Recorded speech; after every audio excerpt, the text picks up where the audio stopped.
They like hit me, call me names. That boy right there is talking about bullying. Experts say finally people are paying attention to this troubling trend.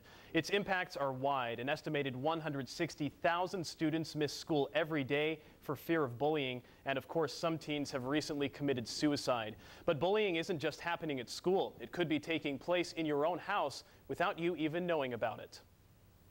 This 12-year-old boy attends middle school in north central Wisconsin. He doesn't want to reveal his identity because he's afraid the bullying he's experiencing at school will get worse.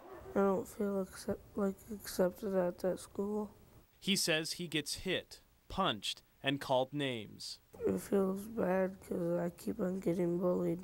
And he says he doesn't see an end in sight, a feeling counselors say is common. Those kids are only thinking of what's happening today in their lives. They can't foresee that they'll get out of school, get into regular adulthood, and not have these problems. Dr. Connie O'Hearn works in Wausau, where she counsels many children who are victims of bullying. She says bullying has been a problem for a long time, but recently more people have noticed it, and high-profile incidents like teen suicides have helped thrust this issue into the national spotlight. I think it's a positive thing that we're addressing it, and we're addressing it seriously. Many school districts are getting on board. The Wausau district warns students they could be suspended or even expelled for bullying.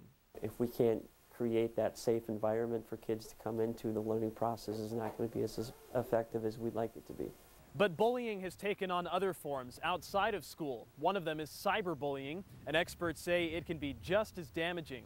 They start making negative comments about each other on the site or to each other. And parents may not even know it's happening. In order to help your child who's in a situation like that is that you actually monitor their Facebook sites. Experts also recommend telling your children not to respond to cyberbullies, blocking those bullies from internet contact, and even calling the police if it gets too serious. So what are you going to do? However bullying happens, experts say it leaves a mark, making victims feel less safe and less accepted, but still hoping that the bullying will end. So you're going to go talk to him? Now, some schools are taking that fight against bullying right to the classrooms. Coming up tomorrow night, we will take a look at a very hands-on approach to combat bullying among some of the youngest students in school in hopes that that group of kids will make a difference. That story is tomorrow night. Join us then on Newsline 9 at 10. And we've also posted links to helpful information about bullying. The White House sponsors a website designed to address this issue and help victims of bullying. All of that is available at WAOW.com. And Daniel joins us now with more on this issue. It's a very, hot topic right now. I just want to know, what was it like just talking to that boy? It was sobering. I mean, I'm talking to a kid who really is struggling with this. He's 12 years old. He doesn't know exactly why it's happening other than the fact that kids ostracize him. And it's hard on him, it's hard on his mom, it's hard on everything. I mean, you could tell with the demeanor that he's not happy. You know, when you mentioned cyberbullying, it seems like that's something that's kind of escalated over the last few years. Kind of tell us a little bit about, what actually is part of cyberbullying. Well, it's really anything online. We've got a graphic right here. It can take place on text messages, emails, social networks. It's basically anything you can think of that's rude on any of these media websites, maybe posting videos about a person, maybe creating an entire website about someone just to embarrass them. So it can get really nasty. And obviously it's anonymous most of the time, and it can have a really negative impact on schoolwork, on self-esteem. And younger and younger, it seems that kids are getting Facebook pages and they're getting a phone so they can text, and it seems to be starting at a younger age. You were just talking about some of the impacts on education. You said a lot of these kids don't even want to go. They don't. And in fact, it's estimated 160,000 students every day miss school due to being afraid of being bullied. Why would you want to go? Yeah, it's a good point. So then the next step is, how do you cope with it? And that's something that you're going to be tackling in another piece. We are. Tonight, actually, on Newsline 9 at 10, we're going to take care of this. We're going to look into exactly what you see right here on this video. This is a class at Maine Elementary School, and the YWCA of Wausau goes around to various schools in the district to try to essentially nip bullying in the bud with young students. We went to a third grade class. They also do a program in a fifth grade class, but it helps students to express themselves, tell bullies what they don't like in a way that doesn't necessarily provoke more controversy and more conflict.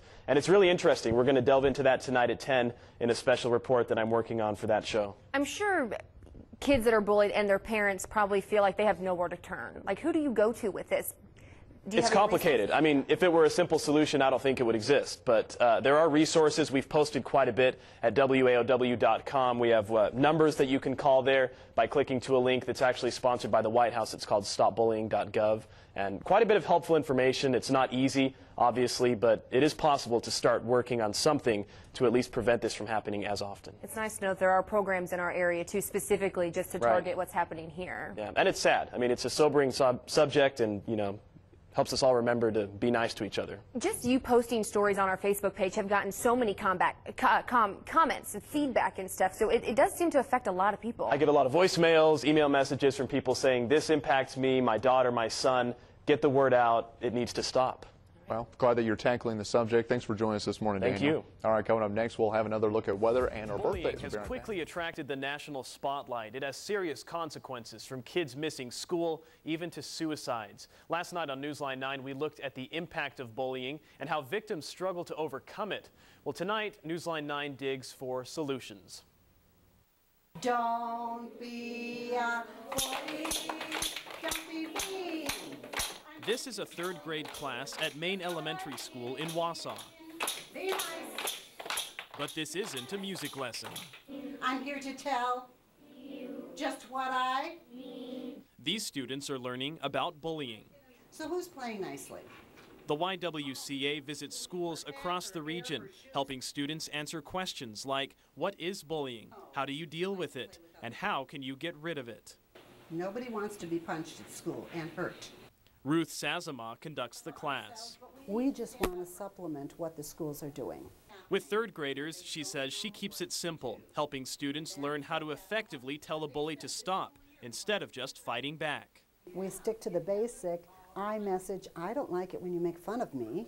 Students also learn to tell an adult what's going on when the situation becomes too intense. There are a lot of times a third grader or fifth grader or seventh grader cannot do it by themselves. Wausau School District leaders say programs like this can do a lot. We affect the mental or the attitude of one child.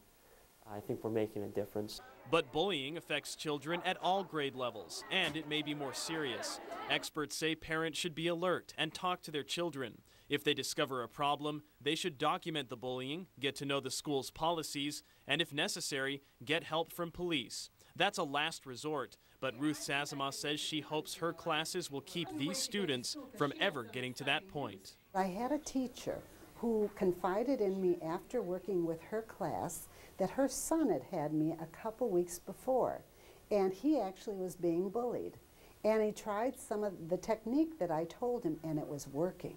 And she says that's the goal, helping students confidently handle tough situations and stand up against bullies to make school a safer place. Now, a fundraiser will take place later this month at the City Grill in downtown Wausau, and money raised there will benefit the bullying program you saw in this story. We have much more information about that fundraiser posted at waow.com. We also have links on tips on how to deal with bullying, very helpful for children, parents, and teachers as well. Again, that's all available in this story at waow.com. And feel free to comment